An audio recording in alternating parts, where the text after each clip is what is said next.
Greetings and bienvenue, midnight crew. Thank you for returning to this broadcast, and welcome to new viewers joining us for the first time. If you like a video, then feel free to subscribe. Be me. Been going to a resident summer camp every year since I was 10. Was a blast, usually went for 2 or 3 weeks, most kids stayed only 1. Camp has a lot of history, folklore, tradition, etc. Been around almost 100 years. Every week, it was like a 1-week program, with the same program every week for the summer. There was a night hike up to the haunted area of the camp. Lone trail that loops way out to the edge of the property of camp where there are old foundations, about a half a mile in the middle of the woods away from anyone else in camp. Tell stories in the pitch black. The counselors seemed to take it very seriously, stop along the trail and look for signs we weren't welcome. Some weeks they would get all the way to the ruins, other times they would have to turn around and tell stories at the beginning of the trail. Be me. Going to camp at 12 years old. Older kids convinced me to come on the hike. Get there. My favorite counselor was running it, and his oddly serious tone was really unnerving compared to his normal enthusiasm. Give us feel about respecting the land, listening to the counselors, and taking it seriously. Starting to piss myself. Start hiking, no flashlights, no talking. Counselors had to focus on the noises coming from the woods on either side. They hear an owl, and end up turning around. Tell stories back to the field where we started. They started to tell the stories. An old Dutch Hessian settlement was once on the property. Lost contact with nearby settlements. Englishmen eventually find the whole town dead where they stood. Make a mass grave and burn the bodies. Years later. Area is now farmland, grazing pasture for a herd of cows, 1840s. A bunch of cows go missing. Farmer finds them lying dead by the ruins. Even more years later. Area is now a scout camp, 1930s. Scouts would go exploring up in the area and telling stories about the ruins in the area. One group of scouts decides to spend the night. They are found the next day, dead in their sleeping bags. Camp actually attempts, and succeeds, in a cover-up by saying the kids died of some unknown disease. The camp is new and it's the Great Depression, bad optics means going under. Years later, 1970s. Archaeological dig being performed. Lead archaeologist slowly becomes fanatical about finding the mass grave and confirming the legends. Stays alone on the site one weekend to continue digging. Team returns on Monday, finds him lifeless in his tent. Shitting my pants hearing these stories. Don't sleep at all that night. Years later, I was now one of the older kids that had been going there for weeks every summer. Think the stories are BS, counselors are just trying to spook us. Friend thinks it would be funny if we went on hike to scare the young kids. We go. End up getting further towards the ruins, but counselors have us turn around. Soon, they ask us to pick up the pace. Suddenly we're all sprinting out of the woods in a panic. Friend thinks it's funny, screams, "What's that in the woods?" Try and scare kids. Have a good laugh and sleep well that night. Now it gets weird. Be me. A few years later. I joined the staff and had been working there already for a few summers. Was surprised about how seriously they all took it. Start gaining the trust and talking to older staff members who had been working there for decades. They completely believe there's something very wrong in that corner of the camp and take it very seriously. Apparently there are a lot of crazies in rural New England. Evidence found of occultic, demonic rituals being performed near the ruins by crazies who believed the legends. Older staff members to seal the trail and prevent this stuff from affecting the rest of the camp. Literally burn sage and perform an exertion on the trail every year. Scouts dying in the 30s is not a myth and there was a legit cover-up. The counselors take the owls very seriously. Like a warning, or something. That's a whole other story.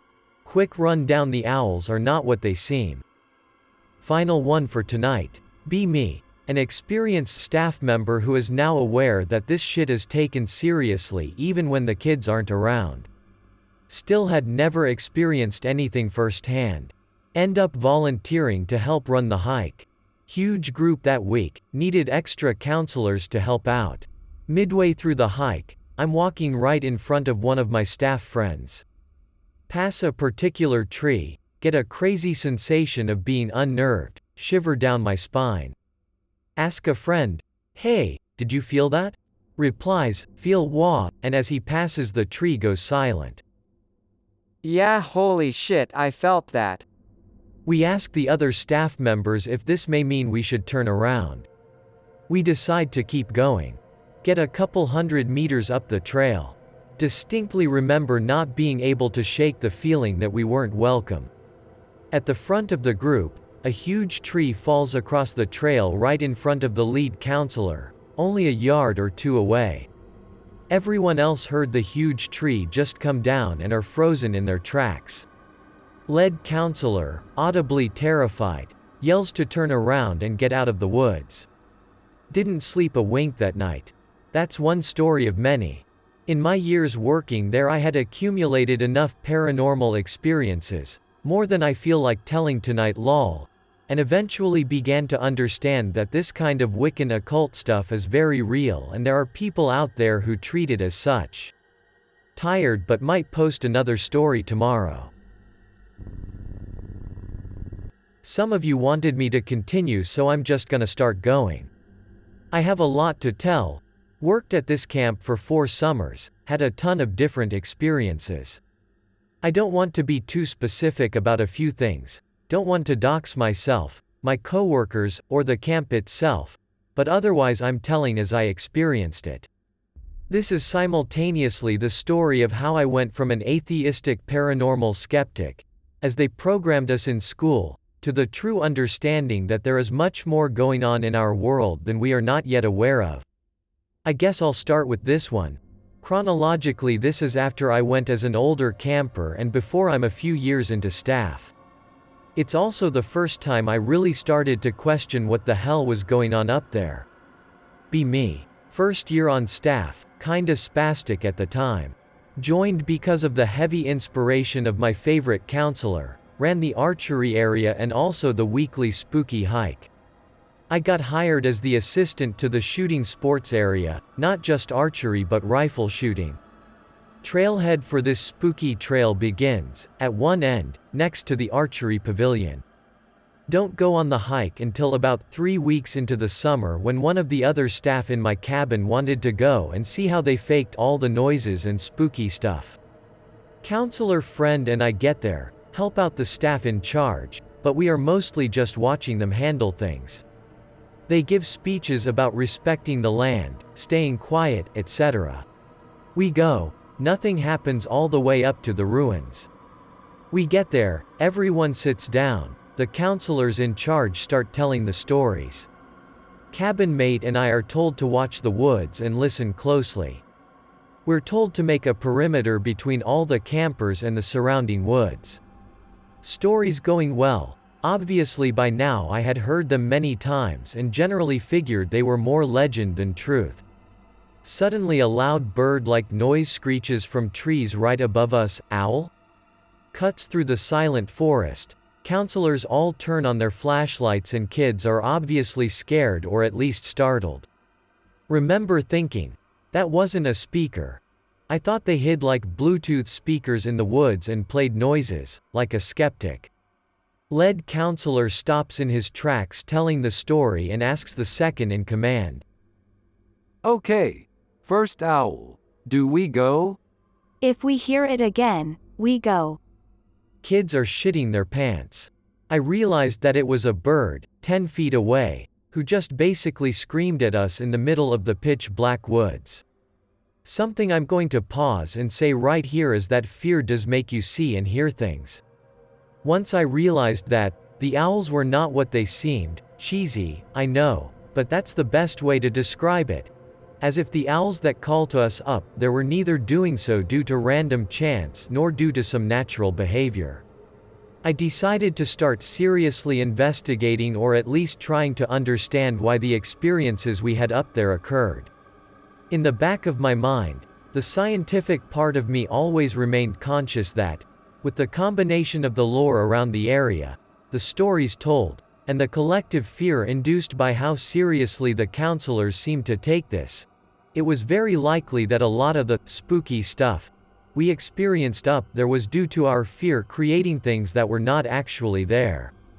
Every time something like this, an owl screeching above, happened, I tried to remain as calm as possible such that I could reasonably provide myself with an explanation for why these events occurred, and why it seemed like certain people were innately tuned into whether or not we were welcome. Anyways, back to the story. After everyone calms down a bit, we resume telling stories. Maybe 2 minutes later, the same screeching noise cuts through the dark woods, and the shadow of a bird flies across the moonlit sky right over our heads. Head counselor is visibly shaken. All right, everyone, we're getting out of here. Stay single file. Turn on your flashlights. Staff, get a head count. We always took a head count at the start of the hike to make sure we never lost anyone. We hustle our way out of the ruins and back down the trail.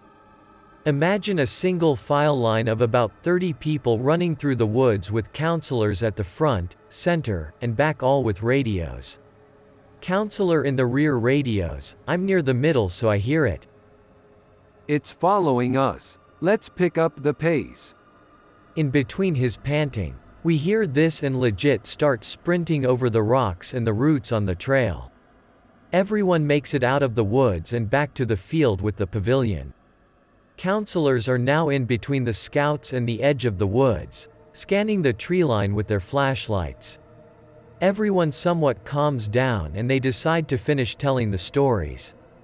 There are about 12 archery targets sitting 15 meters away, unsecured on their stands like pick-related. About 5 meters behind the target line was a backdrop similar to pick-related but like a heavy woven fabric, so semi-transparent. We're telling the stories still. A few minutes go by. Moon is very bright in the open field, and our eyes are adjusted so we can see the targets plus backdrop very well. Suddenly one of the targets closest to the woods falls off its stand. Some of the kids gasp, or start crying. The head archery guy goes to investigate, puts it back on its stand and sits down in the grass between the group and the targets. Stories continue. Suddenly 2 more targets fall over on the other side of the target line. Archery guy tells everyone that the hike is over, that they should go back to their campsites.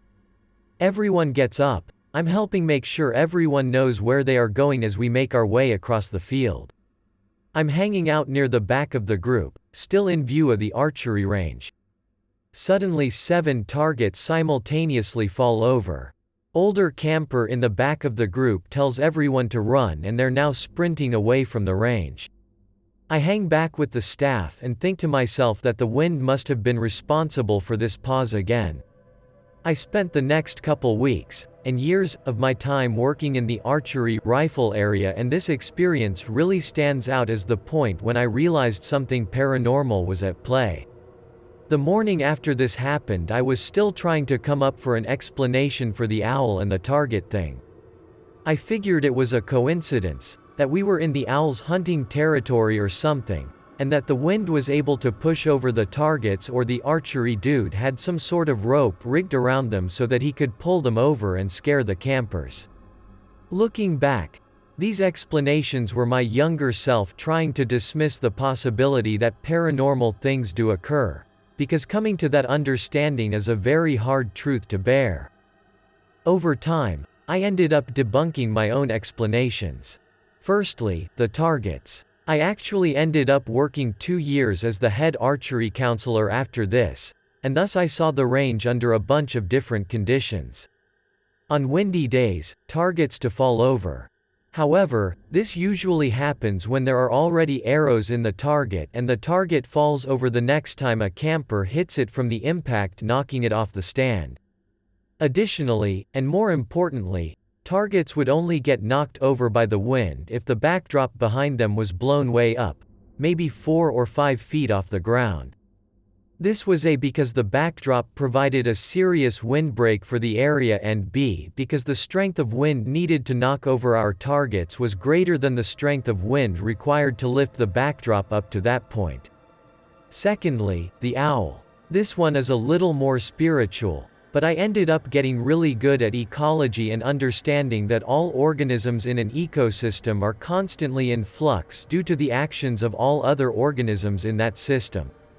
This, combined with my growing trust in my own instincts, made me begin to understand why the counselors took the owl so seriously.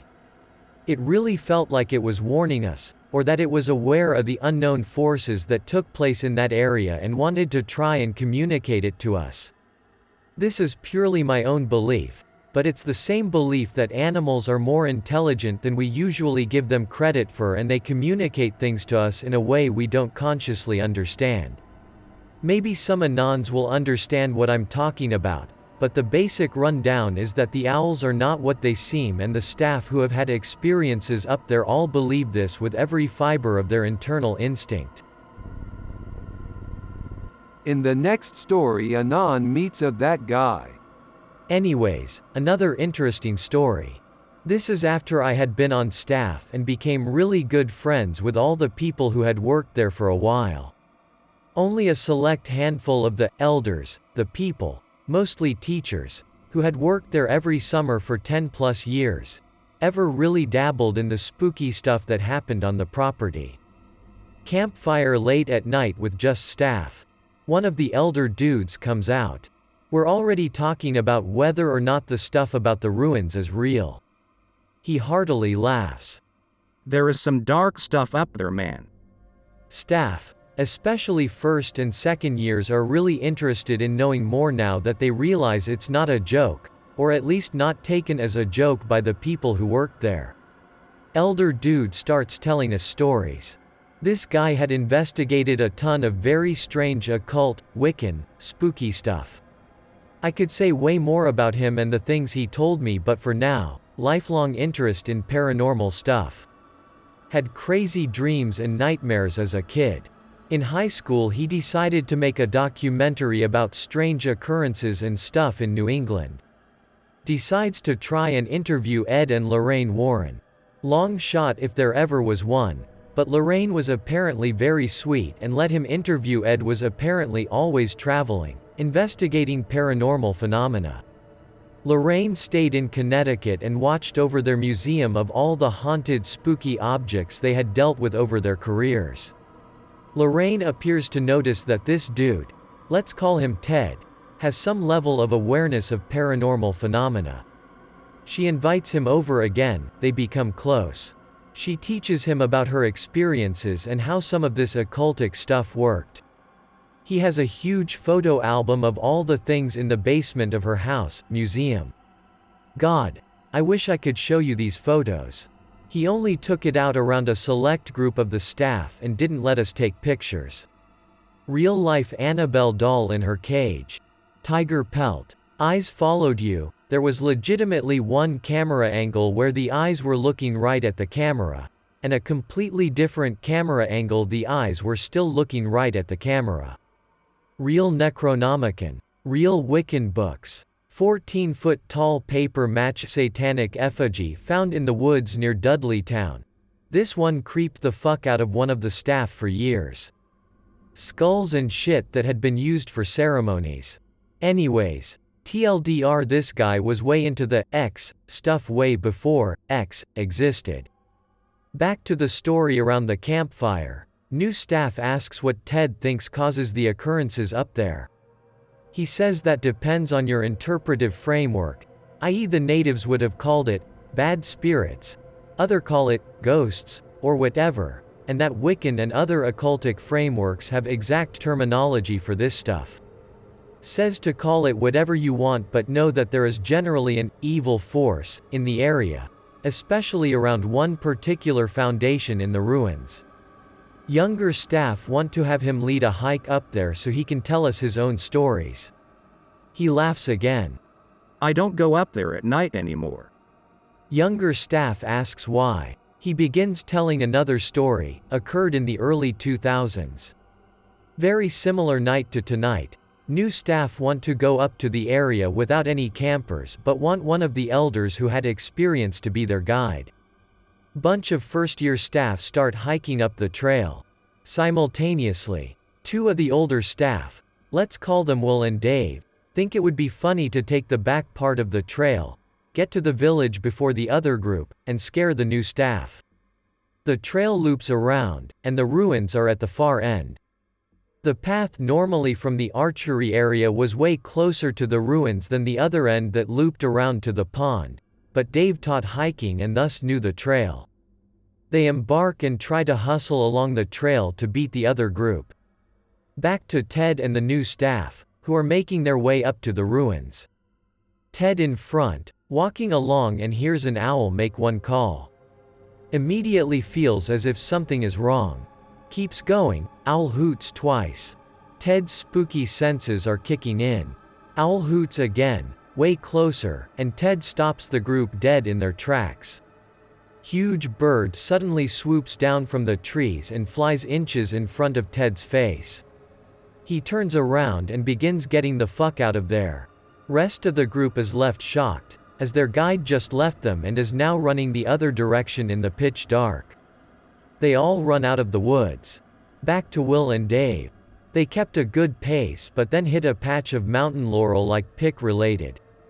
Dave swears the trail is supposed to go this direction. They start pushing and hacking their way through the brush. Will drops his knife somewhere. They keep going in as straight a line as possible. They end up in a clearing among the laurels. Will's pocket knife is laying on the ground in front of them. At this point they are panicking. Early 2000s, didn't really have great cell service. Barely managed to get a call through to the camp office explaining that they are very lost.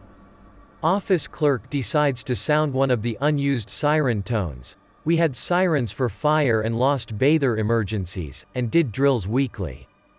Will and Dave turn directly towards the faint sound of the siren and start hacking their way through.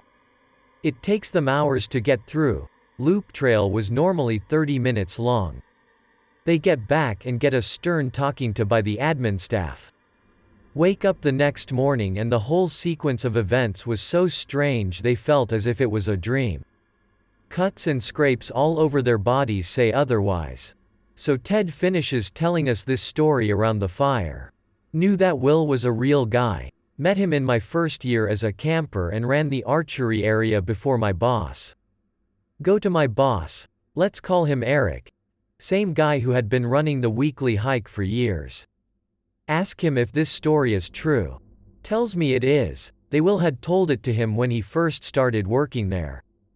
Tells me he's had his own experiences being chased out of the woods by the owls. I ask him about the night with the targets, whether he had done anything to rig the targets to fall over. Says no way, and even so, no rope could have pulled the targets over uniformly and simultaneously like that. Explains how that particular hike still haunts him, how he legitimately feared for the safety of the campers on the hike. Had never seen anything like that in his 7 years working there. At this point I had already started to understand that the night with the targets was legit. Ask him about the stories we tell the kids, if a group of scouts actually died on camp property in the 30s. He suddenly turns very serious. Opens the archery shed, pulls out a printed scan of an old local newspaper from 1934. Talks about an unknown plague outbreak in our camp. Says 14 kids died but disease was being contained. I read the article. Eric turns to me and explains that the group of scouts were literally found dead in their sleeping bags with no known cause of death. Unknown disease was a combination of the limited medical understanding at the time as well as to cover up that these deaths were very paranormal. I realized they weren't kidding about the cover-up, and that the older staff took the hike so seriously because they were convinced that these hikes could get really dangerous if we didn't respect the forest and listen to warnings that we were not welcome. At this point I had gotten close to Ted, and he had shown me his photo album and described his various experiences around New England. Some of the stories he shared from Lorraine Warren were really strange but aren't super relevant to this story. At the beginning of the next summer, I'm in charge of the archery area. Second in command for the hikes, guy who ran the program now was studying to become a priest, which unironically may have helped. I talked to Ted about what I should look out for. He explains that the owls are legit, but other things that we sometimes turned around for, spiderwebs across the trail, newly fallen branches, probably weren't. He explains that instinct is the most important indicator, and that some people are more attuned, more capable of feeling the presence of this kind of phenomena. Explains that's a lot of why Lorraine took him on as a pseudo-apprentice, since, in her mind, he was exhibiting a high degree of awareness for this kind of spooky shit. Tell him the story about getting a really nervous feeling right before the tree fell in front of our group, like I wasn't welcome. He confirms that is the exact kind of instinct he is referring to, and that it is often independent of fear. Pause again. INB4, you believe in psychic bullshit and you're talking like you are the nobody. Shut up, LARPer. I tried really hard to understand this kind of phenomenon, that some people could be more aware of energy and flux in the world that has yet to be understood in a conscious and mathematical way. I don't know if it has anything to do with the gateway process or perceiving other dimensions or whatever, but I can, with everything that I believe, tell you that some people are able to sense this stuff, and that this premonition, or feeling of being unnerved, isn't some manifestation of our own fear, nor does it seem to be totally random. At this point in my career on staff, I had heard that Ted does something to seal the trail, i.e., keep the spirits in, or however you'd like to rationalize it. But basically it is to make sure that the stuff going on near the ruins didn't affect the rest of the camp. Ask him about it. Says it's real, that he burns sage and performs a specific ritual where he has to run through the entire trail before the sage is done burning. Gets his supplies from a store in Salem. Apparently there are 3 kinds of woo-woo spooky, shit type shops in Salem. A. The one for spiritual Stacies who think they can learn magic and witchcraft. B. One that sells what seems like legit stuff. Ted noted that there are a lot of shops that seem legit, and lots of symbols around these shops. However, if he sees a pentagram in the shop, he won't buy from that shop. Apparently not all pentagrams are created equal. You can draw it with 1 point of the star facing up, or 2 points of the star facing up. If you are displaying the upside-down star pentagram, you are pledging allegiance to satanic forces. C. One that sells actually legit stuff. These look a lot like B, but have no dark pentagrams anywhere in the shop.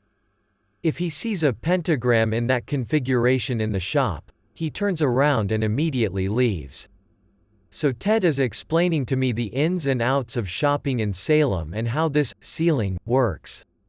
Not sure how much is real versus mystic horseshit. Ask him how to tell, generally, what is legit. He responds in a way that, to this day, I have not forgotten. His tone gets really stern. If someone is talking about spiritual, occult stuff as if they understand it completely, and have control over that realm, then they are talking out of their ass. People who really understand the paranormal are those who understand that it is in a realm way beyond that which we can understand. That doesn't make it less real, but claiming you can manipulate it is arrogant as all hell. A few days later, I've been getting interested in the lore all around the camp and want to try and map some of the trails that go to the end of the property with GPS. The camp is nearly a century old, and there were old campsites and foundations everywhere. Thought if it would be cool if I could map where they all were, as older, decommissioned trails and stuff were not marked on the official map. Do a few hikes around the loop to the north with the ruins in the daytime. Looking along the trail for possible old paths, campsites, etc. Get to the part of the loop with the ruins. By now I had been up there plenty in the daytime. Not every time had I gotten that unnerving instinct, but when I did, I started to take it more and more seriously. First thing you notice about the ruins area is that the loop's trail bends and goes up a hill, and when you reach the crest of that hill, the sound of birds fades. The part of the forest around the ruins is devoid of any noise, birds overhead, animals scurrying around, trees, leaves settling. Even in the daytime, there is a noticeable quiet about this region that is distinguishable from earlier parts of the trail. I end up finding a trail that had been covered up by some sticks. Yellow blazes on trees had been painted over by black paint. Looked like someone had recently decommissioned this trail. Have one of the guys with me stay on the main trail and keep visual contact as I explored what was over there. Hard to explain, but the woods up there feel like they shift, sometimes in the daytime. Patches of ferns move around, trails move to different spots, etc. It was protocol every time we explored this area that any time we deviated from the trail, someone stayed on the main loop so nobody got lost.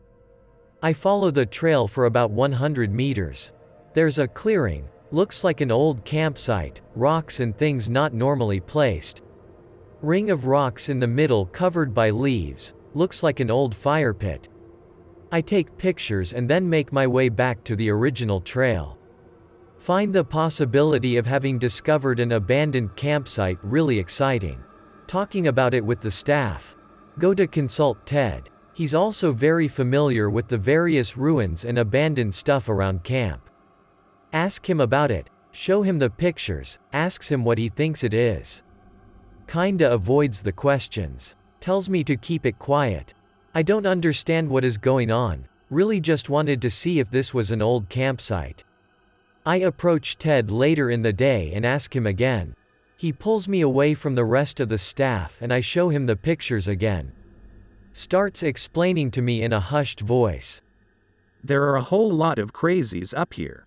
We've had incidents on the property here and found evidence of some rituals being performed around the property over the years. Look at him dumbfounded and not sure if he's actually serious. Yeah. One time we were walking that northern loop and found a bunch of shells arranged like a pentagram. Other times there were candles placed on rocks in the middle of the woods. The crazies around here do some crazy shit. So could you try and keep this quiet from the rest of the staff? We don't want rumors to spread about this. I'm realizing he's being completely legit. Convince him to explore the area again with me.